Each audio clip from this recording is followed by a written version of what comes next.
Mai I pōtiki rua ki te toka a Taiao. Rere iho ki ngā tukemata o ka hungunu. Ngā reo irirangi o Tairawhiti. Nau mai anō e heka mā ki te hōtaka o Kapu Tairawhiti, nā te mahitahi a Tūranga FM, te reo irirangi o Ngāti Kahungunu, me Radio Ngāti Pirau, e rere ai te kaupapa nei, kia koutou katoa. Tika tāhau rā hia nea, e te tuahine. Anei pia te tehi kōrero kōranguna e koe, me mate ururoa, kaua e mate wheke. Ānei, hea ngā taima kua rongo au I tērā kōrerunga I te kōti neti pōro, me te whitipōro, me te poi tarawhiti, me te poi tūkohu. Ka mātua I tēnā. Hoi anō, te take kua rā ki tēnei whakatau ki taku hinengaro I tēnei rā.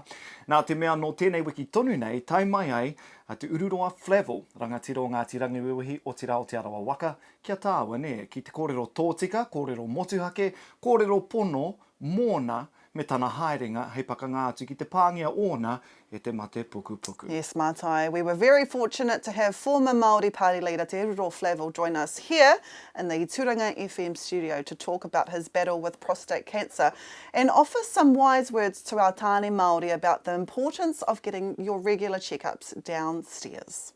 E mea ana koe. More on that later, but first, anei ngā tai pito pito kōrero o te wā.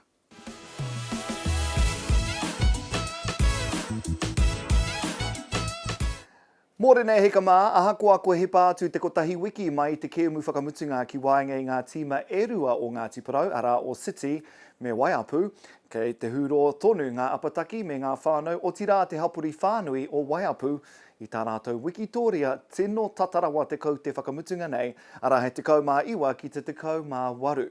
Kāre anoa Waiapu kia wini a rātou te hira rangiora Keelan mai te tau 2022. E ai kia rikau te kani o Waiapu I te wā ka rongo aia I te whio whakamutunga, ka taka I aia tana waha haumaru ki te papa, kia pai ai tana umere me te hūroa.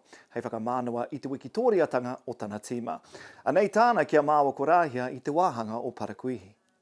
I lost my mouth guard. As soon as you blew that whistle, threw that thing in the air, it crazy. Yeah. Noho tonu ki te whitipōro, hei te ahiahi nei, e rua ngā whiringa toa ka tū ki Lambton Square I te Wairua, mā YMP me tapu wai. Wahine mai tāne mai, ma ngā wāhine te rā e wāhi. A hei te haurua I te rua karaka ko ngā tāne toa o YMP. Ka paka ngā tū kia tapu wai, me te tūmanako ka wini anō I a rātou te Lee Brothers Shield. Engari, kua kitea te pakari haere o tapu wai I tēnei tau.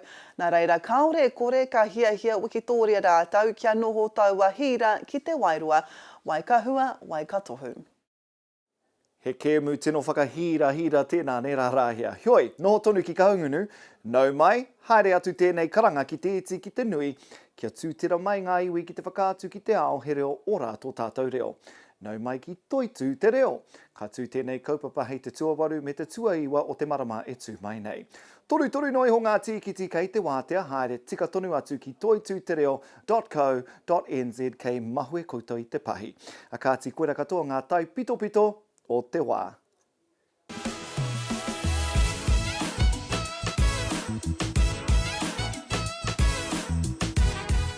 In September of last year, former Māori Party leader Te Ururoa Flavell shared via his social media platform some rather personal news, informing us that during one of his regular checkups at the GP, he was diagnosed with prostate cancer. He went on to say that he was leaning on Western medicine, rongoa Māori, and also healers, as well as other types of therapy.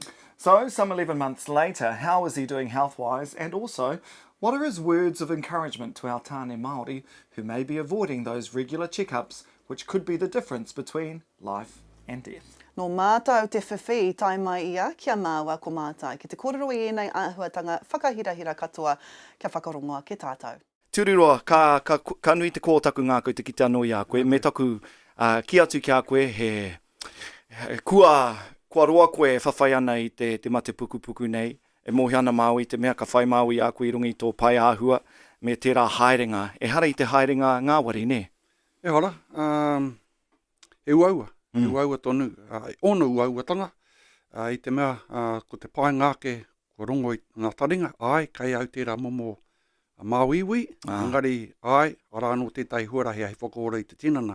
E hari te mea ko puta I te tinana, kei reira tonu, ka noho tonu atu ki roto I taku tinana mo ake nei, Engari ko te pae ngāki ana ko ngaungaua, kamutu ko whakangāwari mai te āhuatanga ki au ki taku tinana, kamutu ko tāku hie ko te tuku i te kōrero, ki wiwi, ki wāwā, ki kone anō hoki, ki te kōrero ki ngā Māori, hia kēnei. Ko pāngia nei e tēnei o ngā māwiwi, hari te mea ko te prostate i tōna kutai, arā nō nā momo māwiwi pēnei tēnei. Koenei te haramai, e waimari ana i tonua a hau e ali, o tēnei o ngā hauoro o konei, e mihi atu ana ki aia. Ākine pēr ko te tukanga, the process of getting yourself checked out. Ākine pēr, mō etahi o ngā tāne Māori, he kore pīrangi no rātou kia werohia te tōu. So how o kupu aki kia rātou? It's pretty simple. Yep. Mate ora. Mate ora. I'm straight up. Man, I understand, kei te maramau, ko te mataku he kaupapa nui, i te tāne, kia wairane, wahine mai, mena ka rongo koe tērā kōrero. The best thing about it is I've been there. Yeah. I know what it's like. Yeah. I know that fear, I know what it, just like that rush that comes through your body, say, oh my gosh, oh my gosh, what am I going to do here? That's just going. So I understand fear, but listen, first thing is we got to get over that fear of going. And like, there's two ways that you can get tested, right? One is a blood test. It's simple. On my Instagram, I just show they just put a needle in your blinging arm, for goodness sake, take some blood, finish. It's done in about 30 seconds. Or they say, put a finger up your bum. Neither of them are conclusive. Yeah. Ko ngā mea e rua, e hari te mea, he whakatau whakamutunga. That's just saying, well, you got an enlarged prostate or something's up in your, with your PSA levels, right? Right. So that's the first part. Get over that part. Just go to the doctor as you would normally do. Look, my PSA went shooting high in 6 months. Yeah. That's how fast. 6 months. From about 9.